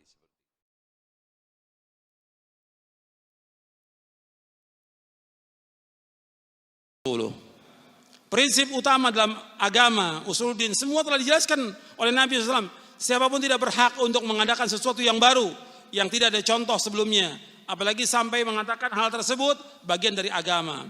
Allah telah menyempurnakan agamanya, wahyu telah terputus, dan kenabian pun telah ditutup. Sebagaimana Allah berfirman, al-yawma akmaltu lakum dinakum wa atmamtu alaikum ni'mati wa raditu lakumul islam dina. Pada hari ini aku telah sempurnakan agamamu untukmu, dan telah aku cukupkan nikmatku bagimu, dan telah aku ridhoi Islam sebagai agama bagi kamu. Sempurna agama Islam. Jadi agama Islam sudah sempurna. Nabi sudah jelaskan semuanya tentang masalah usul ataupun masalah furu'. Jelas semuanya. Enggak ada yang terluput. Makanya Nabi bersabda sallallahu alaihi wasallam dalam hadis yang diriwayatkan oleh Imam At-Tabrani dalam Mu'jamul Kabir dari sahabat Abu Dzar radhiyallahu anhu, Nabi bersabda, "Ma baqiya syai'un yuqarribu minal jannati wa yuba'idu minan nari illa wa qad buyyina lakum." Apa saja yang membawa kalian ke surga, mendekatkan kalian ke surga dan menjauhkan kalian dari api neraka, melainkan sudah dijelaskan kepada kalian semuanya. Lengkap. Agama ini sudah dijelaskan oleh Rasulullah, lengkap semuanya. Enggak ada yang tertinggal, enggak ada yang tersisa. Enggak ada. Makanya semuanya Nabi jelaskan. Ketika Salman Al-Farisi radhiyallahu anhu ditanya oleh kaum musyrikin, apakah Nabi kamu mengajarkan kepada kamu tentang segala sesuatu sampai tentang apakah Nabi kamu mengajarkan kepada kamu segala sesuatu? Iya. Nabi kami mengajarkan kepada kami segala sesuatu sampai tentang tata cara buang air. Diajarkan Nabi. Kalau tentang tata cara buang air diajarkan, apalagi tentang apa? Tentang akidah, nggak mungkin Nabi nggak ajarkan. Tentang tauhid, nggak mungkin Nabi nggak ajarkan, lengkap semuanya. Tentang ibadah, Nabi ajarkan lengkap. Kalau tentang tata cara buang air, Nabi ajarkan, apalagi tentang ibadah kepada Allah, yang manusia diciptakan oleh Allah untuk beribadah hanya kepada Allah. Dijelaskan lengkap, nggak ada yang terluput. Makanya nggak boleh orang mengadakan sesuatu yang baru dalam agama. Kalau dia mengadakan yang baru dalam agama, diterima atau tidak? Nabi bersabda, "Man ahdatsa fi amrina hadza ma laysa minhu fahuwa radun." Barang siapa mengadakan sesuatu yang baru dalam agama kami yang enggak ada contoh dari kami, tertolak. Tertolak, enggak diterima oleh Allah. Hadis ini sahih riwayat Bukhari Muslim. Orang, saya tanya kepada antum, tolong perhatikan. Nabi ini sudah menjelaskan semua tentang agama, lengkap. tentang akidah, tentang ibadah, tentang akhlak, tentang muamalah, sampai tentang sifat-sifat Allah semua Nabi jelaskan lengkap semuanya. Nabi jelaskan semuanya. Tentang arsy Nabi jelaskan, semua lengkap Nabi jelaskan. Gak ada satupun yang terluput. Sekarang ada orang, dia mengadakan sesuatu, sholat, atau puasa, atau perayaan, atau zikir, atau yang lainnya, yang Nabi gak contohkan dalam agama. Orang ini yang mengadakan seperti ini, dia menganggap berarti agama bagaimana? Loh, jawab. Berarti agama belum sempurna. Itu yang pertama. Yang kedua, dengan dia mengadakan sesuatu yang baru agama ini yang Nabi nggak contohkan, berarti dia menuduh bagaimana? Menuduh Nabi apa? Khianat, nggak menyampaikan agama ini. Paham nggak? Jadi orang yang mengadakan sesuatu yang baru agama ini, apakah bentuknya zikir, bentuknya salat, bentuknya puasa, bentuknya perayaan atau yang lain, yang Nabi nggak adakan sama sekali, dia mengadakan. Berarti yang pertama, dia menganggap bahwa agama Islam belum sempurna.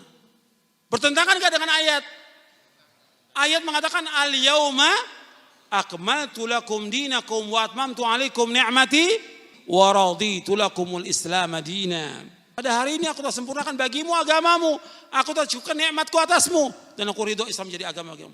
Sempurna agama Islam. Surah Al-Maidah ayat 3. Yang kedua, berarti dia telah menuduh Nabi khianat. Nabi sudah terkenal sebelum jadi Nabi SAW. Dijuluki dengan apa? Al-Amin. Orang yang amanah. Amanah. Harta barang orang kafir, Nabi kembalikan. Meskipun dia musuh. Amanah Nabi. Apalagi berkaitan dengan wahyu. Nggak mungkin Nabi nggak jelaskan kepada umat ini. Makanya ada orang yang mengadakan cara-cara yang baru dalam agama yang Nabi nggak contohkan, berarti dia menuduh Nabi apa? Khianat. Makanya dikatakan oleh Imam Malik, Imam Darul Hijrah, murid gurunya Imam Syafi'i. Imam Malik ini Imam Darul Hijrah di Madinah. Gurunya Imam Syafi'i, kata Imam Malik rahimahullah, mabtada fil Islami bid'atan. Man ibtada fil Islam bid'atan yaraha hasanatan faqad za'ama anna Muhammad SAW khana risalah. Fa inna Allah yaqul al-yawma akmaltu lakum dinakum wa atmamtu alaikum ni'mati wa raditu lakumul Islam madina. Fama lam yakun yawma idzin dina fala yakunul yawma dina. Kata Imam Malik rahimahullah, sebagaimana nukil oleh Imam Asy-Syatibi dalam kitabnya Al-I'tisam. Kata Imam Malik rahimahullah, barang siapa mengadakan satu bid'ah dalam agama Islam ini, bid'ah ini sesuatu yang baru dalam agama, yang gak ada contohnya bid'ah. Dalam agama, perhatikan, dalam agama yang gak ada contoh diadakan. Dan dia mengatakan bahwa itu bid'ah itu baik, maka dia telah menuduh Nabi Muhammad apa? Khianat. Sebab Allah berfirman, pada hari ini aku telah sempurnakan bagimu agamamu, aku telah cukupkan nikmatku atasmu, dan aku ridho Islam menjadi agama bagimu. Apa yang tidak menjadi agama pada zaman Nabi SAW, maka sekarang juga tidak jadi agama. Apa yang nggak jadi agama sekarang nggak jadi agama. Di zaman Nabi nggak ada orang-orang tuh datang ke kubur-kubur minta sesuatu. Ini yang baru. Dan ini perbuatan apa? Syirik. Di zaman Nabi nggak ada orang mengadakan perayaan Maulid, Isra, Mi'raj, segala nggak ada. Zaman Nabi nggak ada. Zaman sahabat juga nggak ada. Ini baru dalam agama. Zikir berjamaah Nabi nggak adakan. Orang yang paling banyak berzikir di muka bumi siapa? Rasulullah SAW. Yang kedua siapa? Para sahabat. Nggak ada itu zikir berjamaah. Apalagi banyak lagi yang lain yang orang-orang adakan yang Nabi nggak contohkan. Makanya ingat, agama ini sudah sempurna. Kita wajib untuk apa? Ittiba. Wajib untuk apa? Ittiba. Untuk mengikuti Rasulullah SAW. Jamaah sekalian yang kami hormati, salah satu prinsip dasar yang harus diyakini oleh setiap muslim dan muslimah adalah kesempurnaan ajaran Islam. Kenapa? Kesempurnaan ajaran Islam. Bahwa Islam itu agama yang sempurna. Ayatnya kita tahu semua dalam surat Al-Maidah.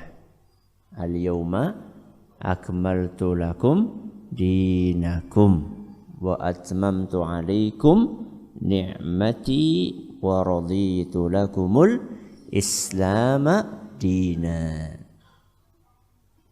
Yang perlu kita garis bawahi adalah firman Allah, al-yauma akmaltu lakum dinakum. Pada hari ini telah aku sempurnakan. Sinten aku? Allah. Pada hari ini telah aku sempurnakan untuk kalian agama kalian. Maksudnya agama apa? Islam. Ini prinsip yang harus diyakini oleh setiap muslim dan muslimah, bahwa Islam itu ajarannya apa? Sempurna. Yang namanya sempurna ya ora oleh ditambahi, ora oleh dikurangi. Sesuatu yang sudah sempurna kalau ditambahi itu baik apa jelek? Baik atau jelek? Dikurangi juga jelek. Nun sewu. Hidung. Napa? Hidung. Manusia itu sempurnanya hidungnya berapa? 1. Lubangnya berapa? 2. Nak ditambahi ke berapa?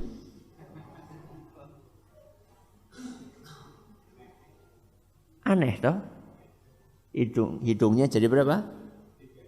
3 atau 2, kan aneh. Atau dikurangi. Wis siji dikurangi.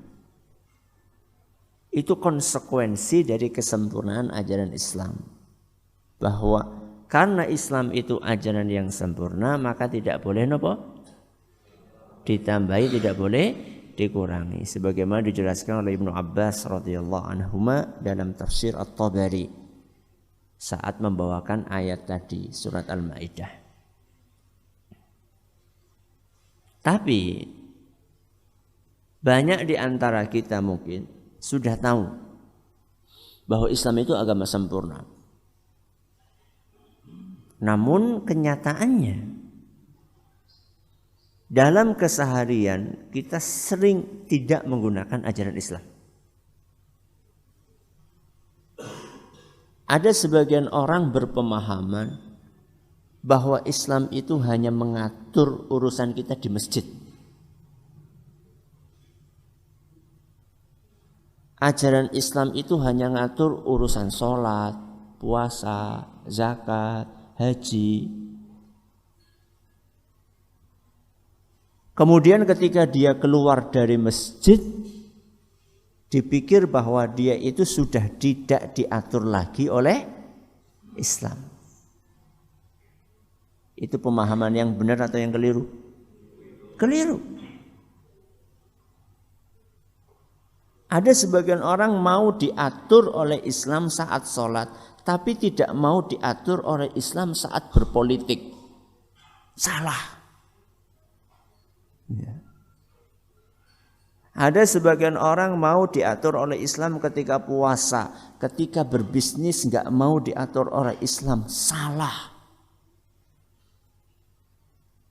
Ada sebagian orang mau diatur oleh Islam ketika berhaji, ketika berumah tangga tidak mau diatur oleh Islam. Salah.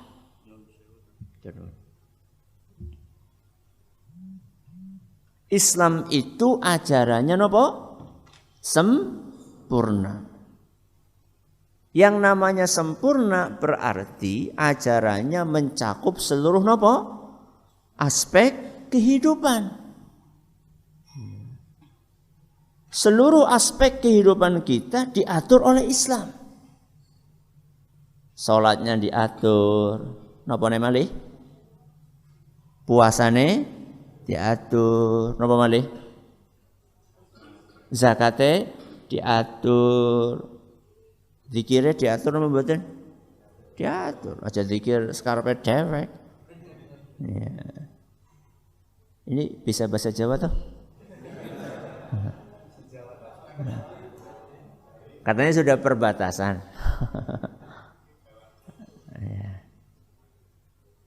Zikir pun diatur. Bukannya ibadah-ibadah yang sifatnya mahdhah yang diatur, termasuk ketika kita bermuamalah itu kita juga diatur. Berpolitik ada aturannya dalam Islam, berbisnis ada aturannya dalam Islam, rambu-rambunya, mana yang halal, mana yang haram. Berumah tangga pun juga ada aturannya. Berumah tangga pun ada aturannya. Menyempurnakan takwa kepada Allah dalam mengikuti ajaran Rasulullah SAW. Cukupkan dengan ajaran beliau, jalankan semua perintah baik wajib ataupun sunnah, tinggalkan semua larangan baik itu haram ataupun makruh. Tidak ada pilihan dalam masalah ini. Artinya orang makin meninggalkan sesuatu yang dilarang baik itu haram ataupun makruh dan mengerjakan semua perintah wajib ataupun sunnah, maka dia akan mendapatkan pengampunan dosa dari Allah Subhanahu wa taala. Dalam surah Al-Imran ayat 31 Allah berfirman, A'udzubillahi minasyaitonir rajim. Qul in kuntum tuhibbunallaha fattabi'uni yuhibbukumullahu wa yaghfir lakum dzunubakum wallahu ghafurur rahim. Katakanlah, jika kamu benar-benar mencintai Allah, maka ikutilah aku. Niscaya Allah akan mengasihi dan mengampuni dosa-dosamu dan Allah Maha Pengampun lagi Maha Penyayang. Oleh karena itu teman-teman, semua perintah Rasulullah SAW diikuti walaupun sunnah. Karena banyak orang yang mengatakan ini kan cuma sunnah, ya, artinya cuma hal yang kalau dikerjakan berpahala, ditinggalkan tidak masalah. Solat qabliyah, solat ba'diyah, solat duha, sedekah, membaca Al-Quran, jenguk orang sakit, dan segala macam hal yang berhubungan dengan masalah ini. Ini semua kalau dilakukan karena niat mengikuti Nabi SAW akan datang secara otomatis meleburkan dosa-dosa yang sudah ada. Jadi wilayah majdub, makom majdub itu bukan dibuat-buat. Allah pilih. Tiba-tiba Allah titipkan di hati seorang hamba, tenggelam dalam kecintaan kepada Allah. Setelah itu apa? Seperti orang gila. Makomnya kalau urusan syariat seperti orang gila. Orang gila bagaimana? Nggak wajib sholat, nggak wajib. Tapi kalau majduban dia tetap wajib sholat, majdub palsu. Dia tenggelam, tidak ingat. Dia begitu dikuasai oleh kecintaan kepada Allah. Kan ada orang gila cinta dunia, ada kan? Ada orang gila cinta dunia. Ditinggal pacarnya, karena utubillah gila, bangkrut gila, ada. Itu karena dunia. Tapi ada orang dikuasai oleh kecintaannya kepada Allah, sehingga dia adalah maqam majdub. Ini sekelompok. Kadang saya heran ada orang-orang gila dianggap wali. Yang saya heran juga terkadang kiai ke situ cari berkah. Ya, ini yang gila itu wali yang gila apa yang ke situ cari apa? Yang ke situ cari berkah yang gila atau yang gila yang didatanginya? Atau dua-duanya gila ya. Tapi kenyataannya seperti itu. Sedih kita ngelihatnya. Orang kan akan mencontoh, ini ada ulama besar ya. Yang kata orang ulama ya. Datang kepada orang gila cari apa? Berkah. Kita bingung ya. Ini yang didatangi jelas orang gila ya, nggak pakai baju, merokokan, kayak orang-orang stres. Terus ada orang ulama datang cari berkah, yang lebih gila yang mana coba? Apakah yang orang gila tersebut atau ulamanya atau orang awam yang membenarkan, nggak tahu yang gila yang mana. Jadi ini kenyataan pahit ya, yang tidak diajarkan oleh Islam.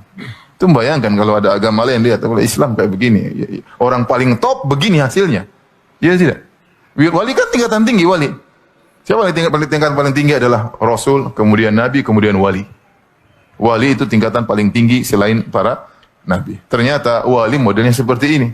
Ya, gila, kemudian stres. Apalagi kalau kita baca ada buku tentang Karamatul Aulia karangan sebagian orang sufi. Wali yang inilah, yang anulah, yang tidak sholat lah, yang tidak pernah mandi lah, yang terkadang berhubungan dengan hewan lah, subhanallah. Apakah seperti itu? Islam mengajarkan seperti itu? Tapi zaman sekarang masih laku seperti itu, masih ada aja laku bahwasanya wali ini wali majdub yang begini. Yang tidak kita dapati dalam ajaran Nabi SAW. Tidak ada di kalangan para sahabat seperti itu, tidak ada di kalangan para tabi'in seperti itu. Kemudian kita mau bikin aturan baru, orang gila bisa jadi apa? Wali. Saking berilmunya dia maka jadi gila, subhanallah. Ini gimana? Saking dekatnya kepada Allah malah jadi apa? Orang gila. Apa pandangan orang di luar Islam? Ini ya, orang paling top dalam Islam gila. Saking hebatnya dia maka jadi apa? Gila. Kemudian datang dai-dai di YouTube sekarang juga malah membenarkan. Iya benar, ada wali namanya wali Majdub, ada wali namanya wali Sinting, ada. Ya subhanallah. Saya nggak tahu gimana cara berpikir mereka ya. Ya. Taib, coba sebutkan caranya untuk bisa jadi Sinting itu gimana caranya coba? Kan kita semua orang berhak jadi wali. Antum mau jadi wali nggak? Mau jadi orang gila? Antum mau jadi wali ya? Sebutkan. Kalau Allah jelaskan jelas mau jadi wali, caranya begini, dekat kepadaku. Dengan perkara yang wajib, perkara yang sunnah jadi wali. Tidak perlu tunggu stempel orang mewalikan Anda, Allah langsung mewalikan Anda. Tidak mesti Anda diakui orang, tidak mesti. Kalau Allah tahu Anda baik, Allah angkat Anda menjadi wali. Jadi wali. Ya. Adapun penghujung seorang menjadi wali, jadi orang gila, kita bilang coba sebutkan caranya supaya saya bisa jadi gila seperti itu gimana? Kan harus semua orang boleh jadi wali. Ya. Coba caranya, prosesnya gimana? Ya, misalnya puasa mutih, nggak makan ini, ya. Nggak makan, boleh minum air putih saja, kemudian bersemedi di mana, kemudian ujung-ujung jadi orang gila, siapa yang mau juga ya. Taib. Sampai Imam Syafi'i rahimahullah mengatakan, kalau ada orang yang terbang di udara atau berjalan di atas air, lalu dia mengaku wali Allah, jangan percaya. Kalau dia bilang saya wali Allah, jangan percaya. Dan kalaupun dia tidak mengaku, maka jangan kamu vonis dia, jangan kamu anggap dia sebagai wali Allah sampai engkau telah memperhatikan anggota sujudnya, 7 anggota sujud yang Nabi SAW perintahkan. Kalau sujudnya sudah seperti yang Nabi SAW anjurkan, dahi dan hidung, 2 telapak tangannya semua rapat, 2 lutut dan 2 telapak kaki, semuanya seperti sunnah Nabi, baru kamu percaya dia. Artinya Imam Syafi'i memberikan kaidah yang sederhana, wali Allah itu adalah orang yang menciplak, ya, mengaplikasikan semua apa yang Nabi SAW anjurkan, dan dia tidak mengaku kalau dia wali Allah. Banyak orang subhanallah mengaku-ngaku dan bahkan menggunakan, menunggangi beberapa keadaan untuk mendapatkan urusan duniawi. Berapa banyak orang-orang di Indonesia ini yang tidak bertanggung jawab, semoga Allah berikan hidayah. Saya tidak bisa rincikan satu-satu dan memang tidak perlu saya rincikan mereka siapa. Tapi banyak orang di antara mereka yang mengaku sebagai wali Allah, baik dari lisannya sendiri atau dia sengaja memotivasi murid-muridnya untuk memanggilnya dengan julukan-julukan yang seakan-akan wali Allah. Lalu kemudian murid-muridnya menyebarkanlah berita dusta tentang macam-macam hal yang tidak masuk di akal. Di antaranya ada yang mengaku wali Allah, saya sudah sampai pada tingkat waliullah, atau murid-muridnya mengatakan sampai saya berkomunikasi dengan Allah dan saya sudah dihilangkan kewajiban untuk ibadah. Sehingga mereka menganggap levelnya sudah sampai orang yang sangat dekat dengan Allah, nggak perlu lagi sholat, nggak perlu lagi ibadah-ibadah yang lainnya, karena sudah sampai pada level wali. Ini dusta, penipuan. Dia tipu dirinya sendiri dan dia tipu masyarakat. Tujuan ujung-ujungnya adalah masalah duit, karena ingin mendapatkan urusan dunia ini. Berapa banyak orang di antara mereka yang mengaku sebagai waliullah, padahal mereka menggunakan jin dan syaitan dalam mengobati orang. Padahal sebenarnya wali-wali Allah ini umumnya mereka tidak tahu karamahnya, tapi orang lain yang mengetahuinya. Orang lain yang mengetahuinya. Secara tidak sengaja mereka mengucapkan kata-kata yang memang benar. Secara tidak sengaja mereka mendoakan orang-orang yang sedang sakit sembuh. Seperti itu kejadiannya. Tapi kalau secara khusus, maka ini umumnya Imam Syafi'i sudah memberikan kaidah.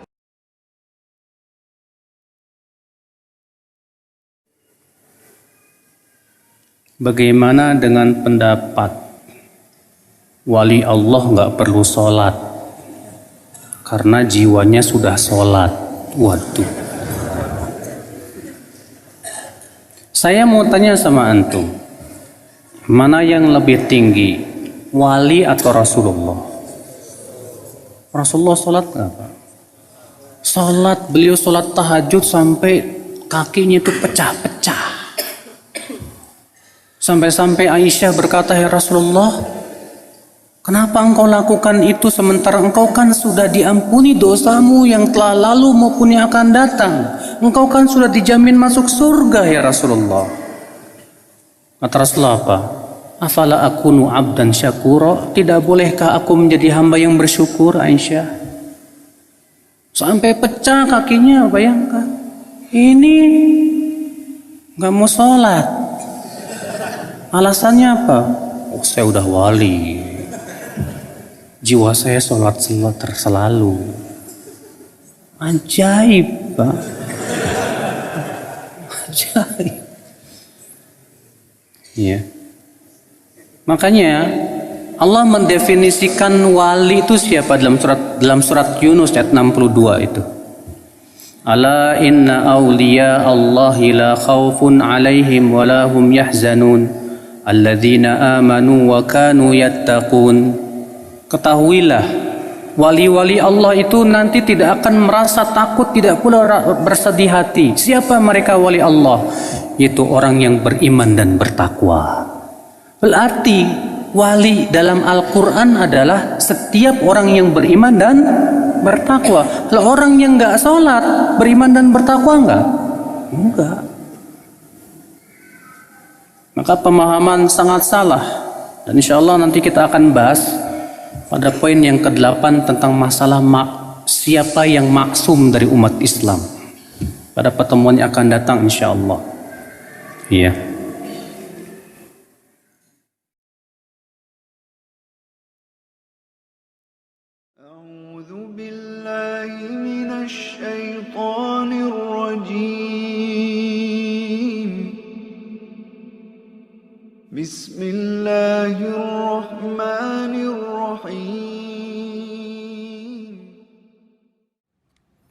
Orang tua saya dan dua kakak saya mempercayai bahwa salah seorang abang saya adalah wali Allah.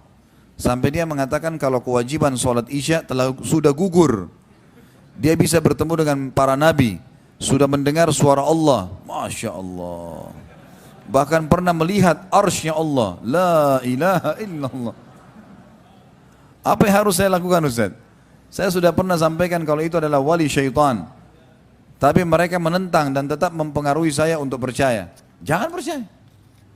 Tidak usah percaya, nasihatin. Gitu kan? Ini jelas wali syaitan ini. Syaitan menghiasi dia. Mendengar suaranya Allah. La ilaha illallah. Yang satu-satunya Nabi mendapatkan gelar sebagai kalimullah adalah Musa alaihissalam. Gitu kan? Yang lain melalui perantara Jibril alaihissalam. Ada sebagian ulama mengatakan Nabi SAW menerima perintah sholat dengan Allah SWT baik, tapi tidak ada penyebutan Allah itu berbicara secara langsung, gitu kan? Bagaimana orang ini luar biasa ya, di Indonesia lagi ya? La ilaha illallah. Ini waswas syaitan. Nabi SAW saja sampai mati nggak pernah mengatakan isya gugur. Bagaimana dengan kakaknya ini? Hah? Lebih baik dari Nabi berarti? Hah? Tanya coba kepada orang tuanya, siapa ini ukhti atau akh yang bertanya, kalau begitu berarti kakak saya ini, abang saya lebih baik daripada Nabi ya?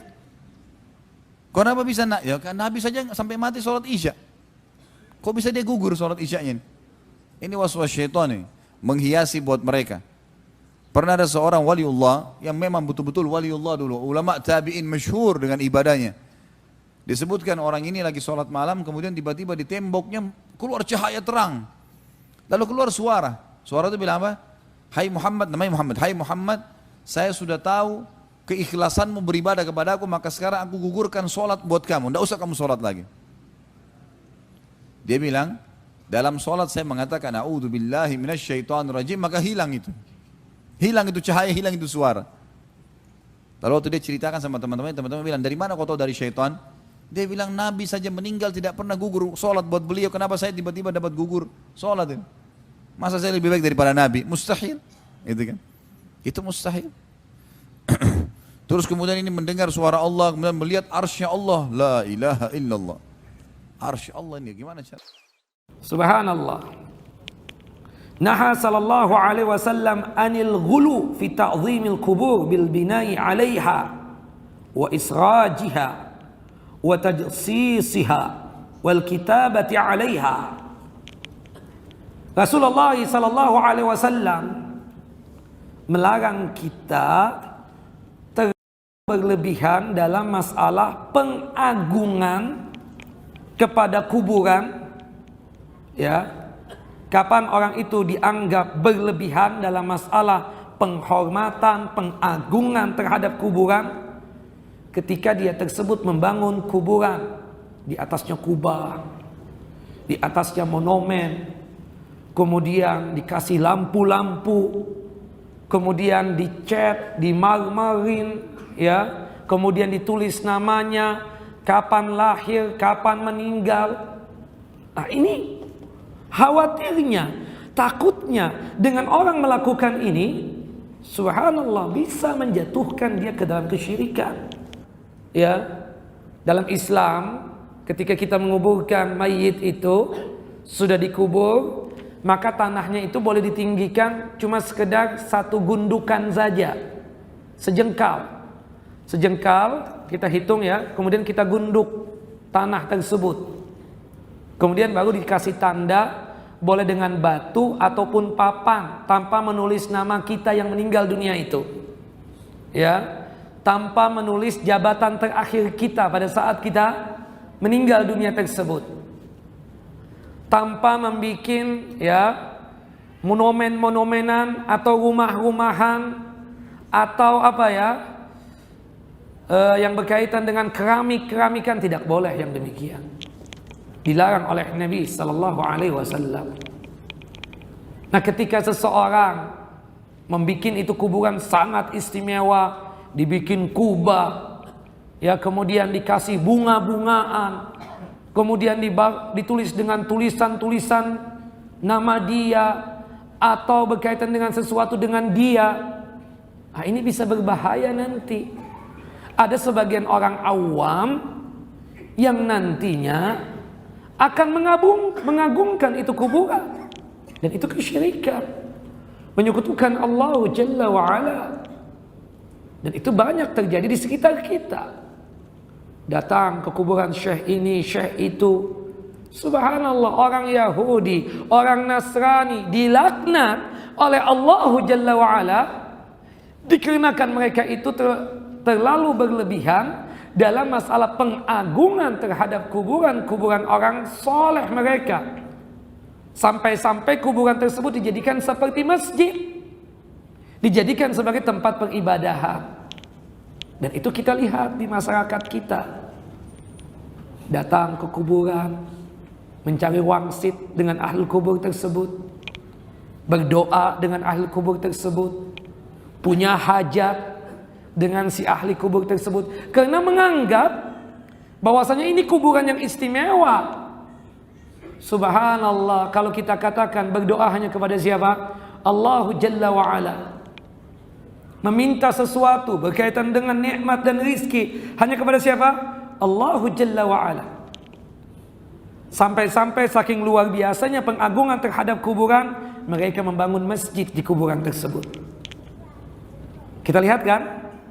Bahkan pemilik masjid itu kadang berwasiat, kalau saya meninggal dunia tolong dikuburkan di masjid yang saya bangun. Haram.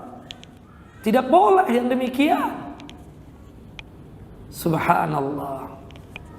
وتلك القرى أهلكناهم لما ظلموا وجعلنا لمهلكهم موعدا وإذ قال موسى لفتاه لا أبرح حتى أبلغ مجمع البحر. Adab masuk di kuburan adalah mendoakan si mayit, beristighfar untuknya. Yang ketiga, sebagaimana sudah kita jelaskan yang lalu, tidak boleh jemaah sekalian menghiasi kuburan dengan beragam macam hiasan, membuatkan pasangkan keramik, pasangkan pagar, pasang lampu. Ini semua tidak pernah ada sunnahnya, tidak pernah ada sunnahnya. Anda kalau lihat kuburannya para syuhada Uhud, itu kosong tanah biasa. Dan memang Nabi SAW bersabda kepada Ali radhiyallahu anhu, wahai Ali, aku wasiatkan kepadamu, jangan engkau temukan satupun kuburan di muka bumi ini kecuali engkau samaratakan dengan tanah. Sebenarnya kuburan yang sesuai dengan sunnah itu kuburan taman makam pahlawan tuh. Itu yang sama dengan sunnah Nabi, rata dengan tanah, cuman ada kotak tanda bahwa saya memang itu ada kuburan di situ. Itu yang sesuai dengan sunnah Nabi. Kalau kita malah penguburan umum tidak sesuai dengan sunnah Nabi, dibuat keramik, dibuat pagar, dipasangin lampu, beragam macam, dicat dan segalanya. Uang-uang yang Anda gunakan untuk itu, yang tidak pernah Nabi SAW tuntunkan tadi, buat keramik, perbaikin segalanya, lebih baik Anda berikan Al-Quran, Anda niatkan untuk si mayit, lebih baik Anda umrohkan buat dia, lebih baik Anda sumbangkan untuk masjid, kasih anak yatim, banyak sekali manfaat yang tadi sudah kita sebutkan, gitu kan? Jadi harus kita ketahui poin-poin seperti ini. Kemudian juga termasuk tidak ada sunnahnya jemaah sekalian adalah menaburi bunga di kuburan. Ya, menaburi bunga di kuburan, karena memang di kuburan Baqi di Madinah itu setiap kali ada sahabat dikuburkan, Nabi SAW tidak pernah memerintahkan sahabat membawa air atau menaruh bunga. Ya, selalu biasa saja Nabi SAW datangi, kemudian mendoakan mereka lalu meninggalkan. Tapi ulama mengatakan boleh kalau dibersihkan, membersihkan kuburan itu boleh, karena memang harus dibersihkan. Kalau memang ada kotoran segala itu dibersihkan. Mungkin ada hewan, mungkin ada tumbuh-tumbuhan yang liar terlalu banyak sehingga tidak kelihatan kuburannya, itu boleh, tidak masalah kalau untuk dibersihkan. Tapi kalau untuk ditaruh bunga sengaja, gitu kan, atau disiram dengan air dengan alasan tanahnya kering, si mayit nggak butuh itu. Ya, si mayit tidak butuh itu. Masalahnya juga Nabi kita Muhammad SAW tidak pernah mencontohkan, maka kita sebaiknya mengikuti syariat Allah Subhanahu Wa Taala sehingga benar semuanya, gitu kan. Lalu selanjutnya yang harus kita lakukan adalah, yang ini termasuk tidak kalah pentingnya, kalau seandainya si mayit ini punya sesuatu yang sifatnya sumber dosa. Saya bahasakan sumber dosa. Misal, dia pernah membangun sebuah tempat jadi sumber maksiat.